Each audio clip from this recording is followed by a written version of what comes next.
place. Hein? Une place.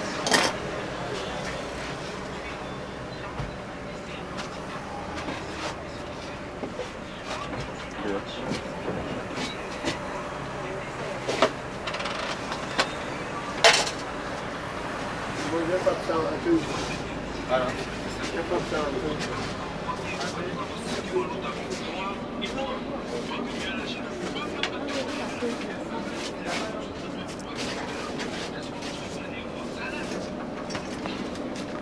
Bonjour, une fois de plus, c'est un privilège et une occasion glorieuse de prendre encore ce bus ce matin.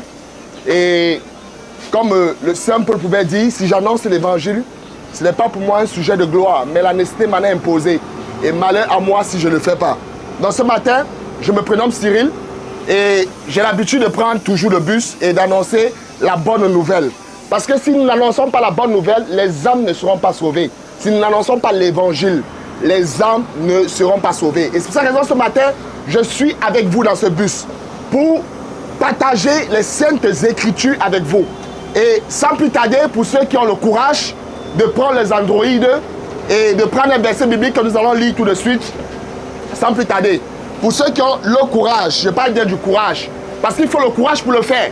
Si nous n'avons pas le courage, on ne va pas le faire. On est dans Galates, dans le livre de Galates. On va le lire. Ce n'est pas moi qui le dis. On est dans Galates 5.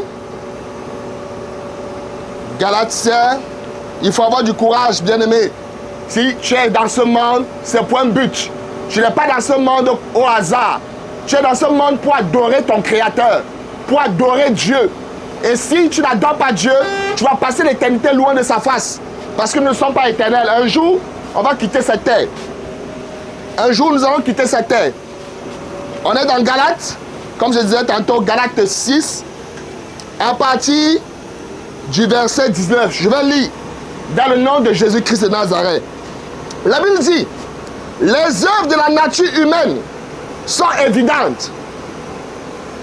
Ce sont l'adultère, l'immoralité sexuelle, l'impureté, la débauche, l'idolâtrie, la magie, les haines, les querelles, les jalousies, les colères, les rivalités, les divisions, les sectes, l'envie, l'ivrognerie, les excès de table et les choses semblables.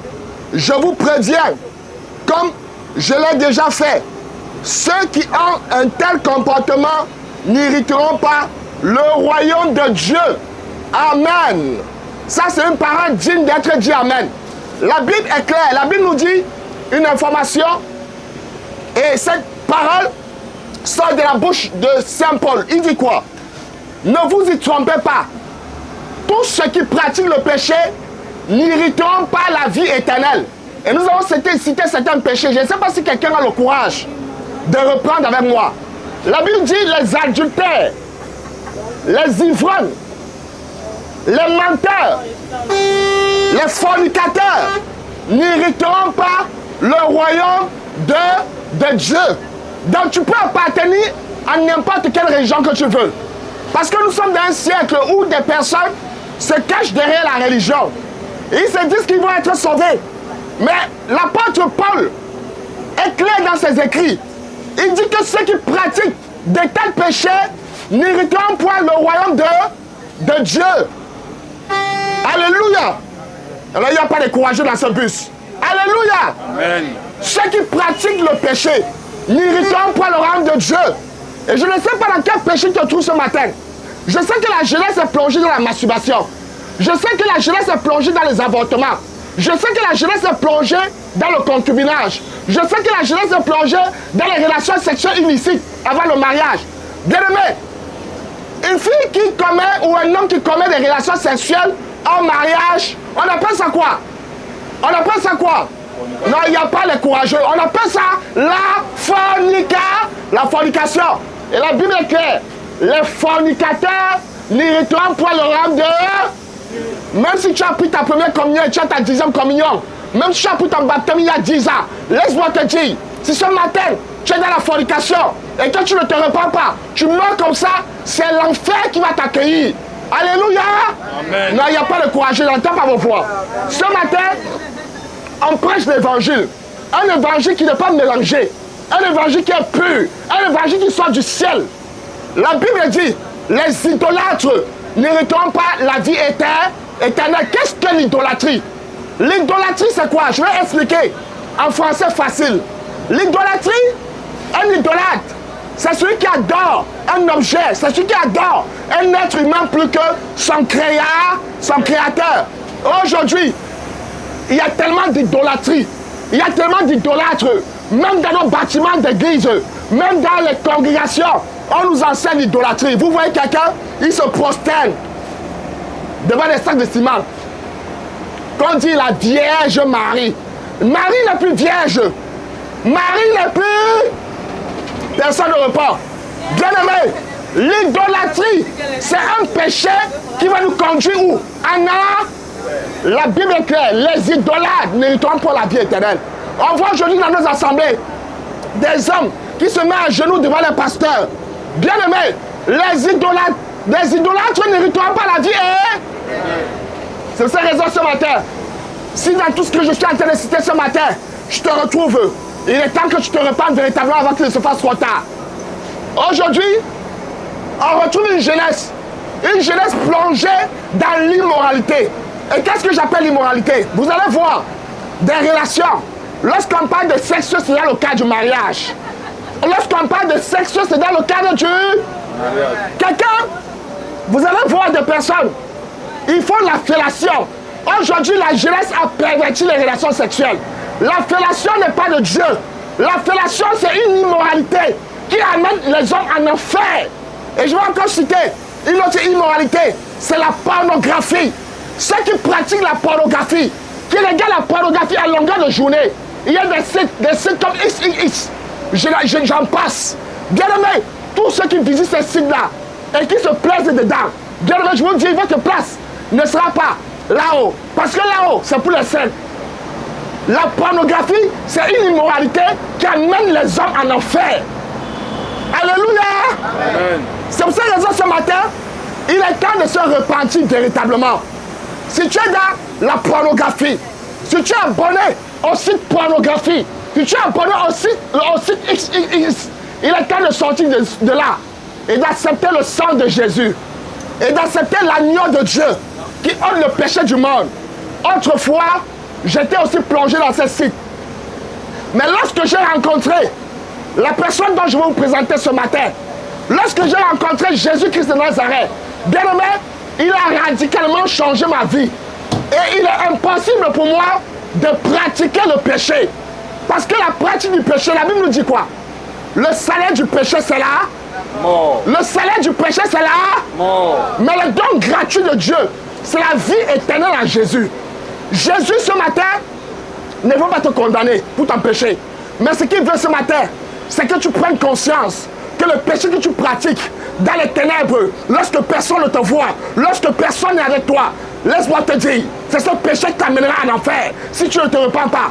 Tu peux être pentecôtiste, tu peux être témoin de Jéhovah, tu peux être tout ce que tu veux, mais laisse-moi te dire ce matin, si tu es dans la pratique du péché, ta place se trouve où? En enfer.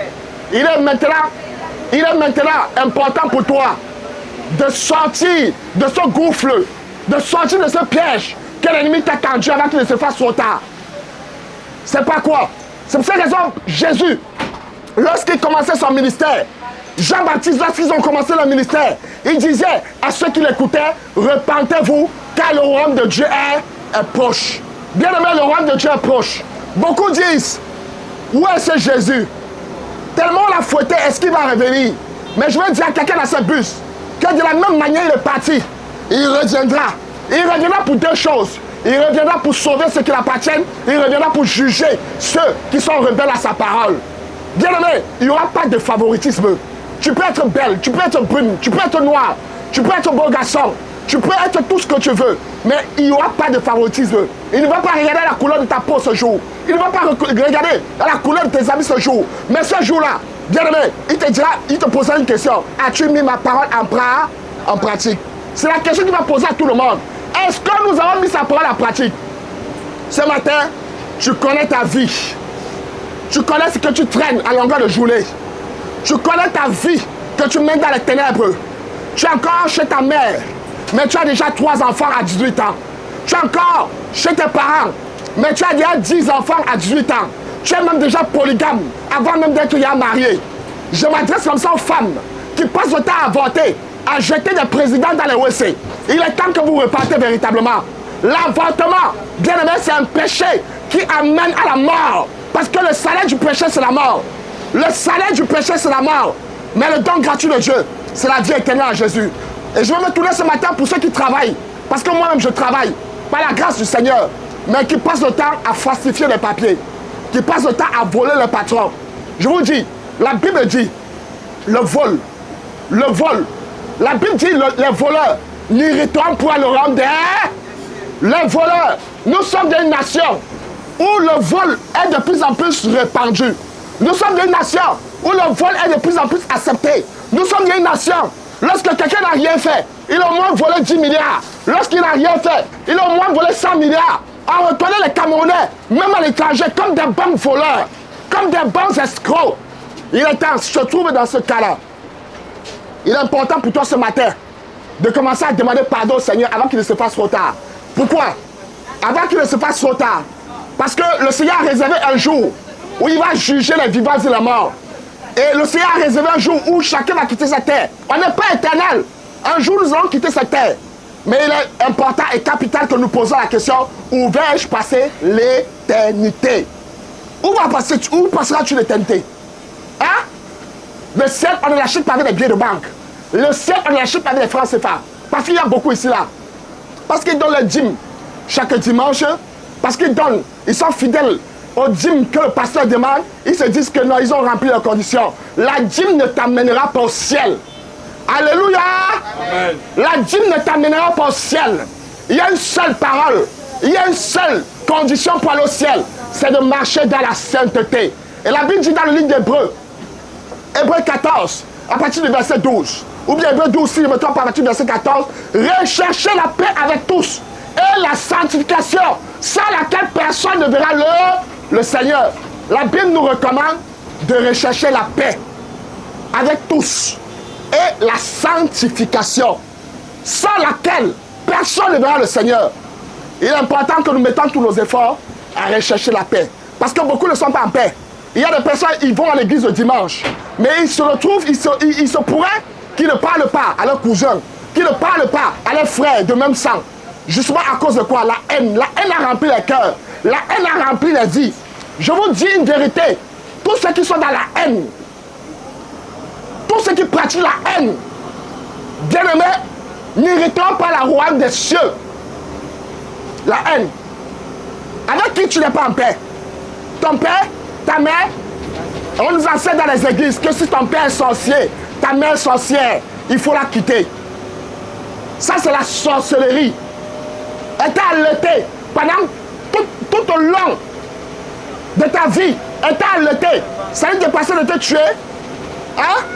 La Bible dit, c'est pour ça que j'aime Jésus. Jésus dit, aimez vos ennemis. Non, beaucoup ne parlent pas. C'est comme c'est moi qui lis la Bible. La Bible dit, aimez vos ennemis. Quelqu'un qui ne parvient pas à aimer son ennemi, cette personne n'est pas née de nouveau. Si jusqu'aujourd'hui, tu n'arrives pas à aimer ton ennemi, ça veut dire que tu n'es pas né de nouveau. Et pour cette raison, il faut naître de nouveau. Il faut naître d'en haut. Parce que si tu n'es pas d'en haut, bien aimé, ta place ne sera pas là-haut. Ta place ne sera pas là-haut. Et c'est aujourd'hui, pendant que je parle, le Seigneur confirme dans ton cœur. Le Seigneur te met la conviction du péché. Il est temps que tu te repentes. Repends-toi véritablement avant qu'il ne fasse trop tard. C'est aujourd'hui le jour de ton salut. Et si tu entends sa voix, n'endurcis pas ton cœur. Si tu entends la voix du Seigneur qui frappe au fond de ton cœur, te disant, mon fils, repends-toi. Mon fils, change d'attitude. Mon fils, reviens à moi. Il est temps que tu saisis sa main. Et tu dis, Père, me voici. Je reconnais que j'ai péché. Je reconnais que je suis pécheur. Mais ta grâce abonde. Ta grâce abonde où le péché a surabondé. Ta grâce surabonde où le péché a abondé. Et le Seigneur, qu'est-ce qu'il va te faire? Il va te tirer de l'eau comme l'a tiré Pierre. Il va te positionner. Il va te positionner. Et le Seigneur me positionne beaucoup ici, là, dans le royaume des cieux. Le Seigneur écrit le nom de beaucoup dans le royaume des cieux. Il est temps que tu l'acceptes. Il est temps que tu arrêtes d'endurcir ton cœur et que tu l'acceptes dans ta vie comme ton Seigneur et ton Sauveur. Et je vais chuter en disant ceci. La Bible dit, dans le livre de Jean, à partir de Jean 1, à tous ceux qui l'ont reçu, à ceux qui croient en son nom, il a donné le pouvoir de devenir enfant de Dieu. Donc c'est possible. Ce matin de changer de paternité, c'est possible. Bien-aimé, dis à ton voisin, c'est possible. Non, il n'y a pas de courageux. Les gens n'arrivent pas à parler à leurs voisins. Je n'ai pas peur. Dis à ton voisin, c'est possible de changer de paternité. Il n'y a pas... C'est possible. C'est possible de changer de paternité. De quitter de cette paternité de Satan à la paternité de la personne de Jésus. Alléluia. C'est possible. Gloire au Seigneur. On bénit le Seigneur ce matin. Est-ce qu'il y a d'aucuns parmi vous qui veulent accepter Jésus, qui veulent dire, faire honte à Satan? Et s'il y a beaucoup parmi vous, tu lèves simplement la main, on va prier pour toi. On ne t'a même pas dit une église. Tu lèves simplement la main où tu es. On va prier pour toi. Gloire au Seigneur. Est-ce qu'il y a d'aucuns ce matin qui ont besoin d'être traités? Il y a un traité ce matin, c'est gratuit.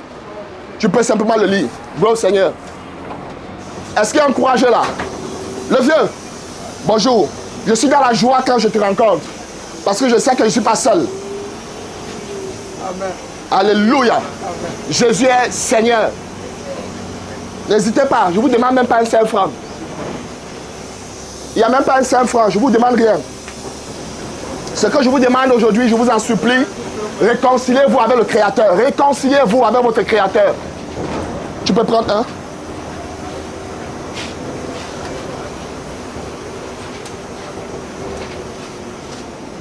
Est-ce qu'il y a un courageux ce matin? La main, il faut prier pour moi. Hein? Ce n'est pas une œuvre facile. Jeune fille, ça ne t'intéresse pas? Hein? C'est gratuit. S'il te plaît, tu peux me laisser passer un peu, pardon.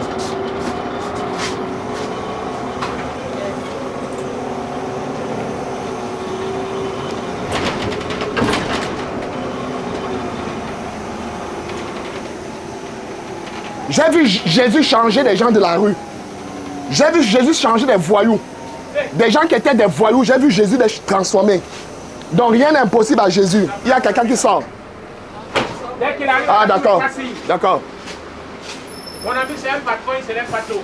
Comme il peut encore, il se lève, il se lève. D'accord? Oui, il pleut ici en ville. Donc on va prier, on va prier. Seigneur, je te dis merci ce matin pour la grâce et ce privilège que tu as donné aux auditeurs d'entendre ta parole, à mes frères d'entendre ta parole. Père, donne-nous la grâce d'avancer. Au nom de Jésus-Christ de Nazareth. Amen. Gloire au Seigneur. Dès qu'il dépose, qui me signale pour que j'appelle mon ami.